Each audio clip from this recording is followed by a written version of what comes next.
Bagong araw, bagong vlog na naman tayo, no? Alam niyo kung saan tayo, sa ibabaw ng bukid, no? Nandun si paring Tisoy natin, no? Nag-harvest ng ipil. Alam niyo kung bakit, no? Kasi sinadya ko pumunta dito na ganun talaga ang buhay pag mamastol tayo. Itong hawak ko lang.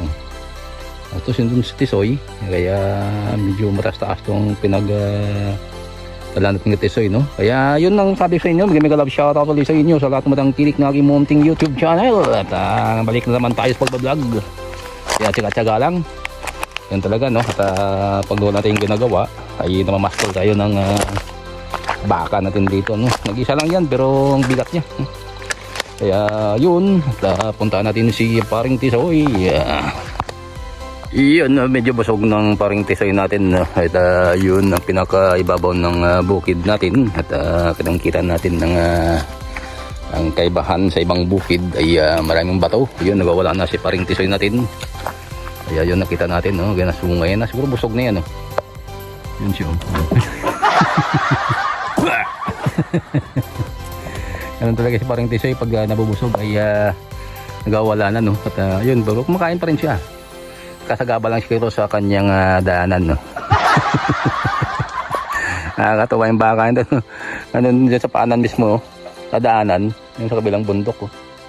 Yung mga kawayan, daan po yan sa gitna ng barangay road. Yun ang pinakatok-tok mismo, no? Kaya dinala ko yun rito para makita ko naman ang lugar, no? Daan lang nilikha ng Panginoon natin, no? Yun, isom natin yung mga munting kuiba, no? Pwede tumago yan pag dumating yung masama yung panahon pag umulan. Diyan ako po ay nagtatago. Kaya kitang kita nyo na ang views, no? One and only, no? Sa lugar namin dito. Kaya mayroon po ito, no? Mga kapartner ay inuuling, no? Ay nanguuling sa amin. Yun siya. Nagawala na siguro pababato ng bundok, no? Kaya ganun na kalbo siya ng konti. Kaya ginawang uling, no? Op. Yun, kapag anong kapartner, no, bababa kami ng bundok ay siguro busog na si paring Tisoy natin. At isa man lang itong alagaan niya, no. Nangyayaan naman siya bababa, no. Hindi siya dumaan doon, no. Medyo malalim doon, no. Gusto niya doon sa dating daanan niya. At salamat ulit, no, sa tumatangkilik na munting YouTube channel, no, sa lahat ng nanonood ng mga short video ko. Very thank you sa inyo lahat. At hindi kayo nagsawa, no. Nandyan pa rin kayo sa likod ng aking pag-YouTube. At sa suporta sa mga subscriber natin dyan, maraming thank you ulit. Hindi ako magsawa, no, na mag-share sa inyo ng mga pangyayari dito sa from the probinsya. Yun ang muna masabi ko sa inyo. At paligta rin kong kamera para mag-outro muna tayo.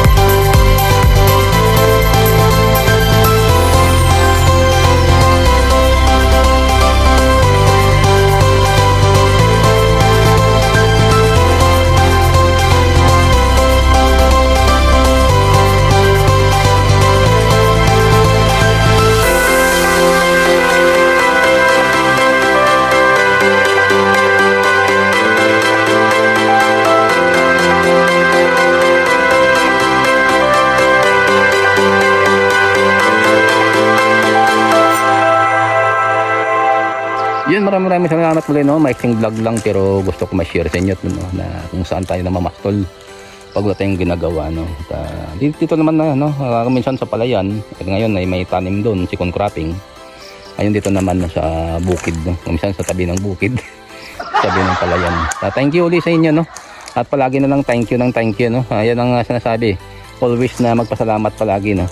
Sa lahat na pangyayari do sa buhay, no? At saka natamaan ng lindol, no? Sa Lanta, sa Cebu, saka sa Davao, sa ibang sulok ng mundo sa bansang Pilipinas ay mag-ingat kayo palagi, no? Always pray for the safety ng lahat ng tao, no? Yun talagang bahala natin, pananalangin. Salamat ulit, mega love shoutout. God bless you all, I love you and goodbye. See you for the next vlog, you know.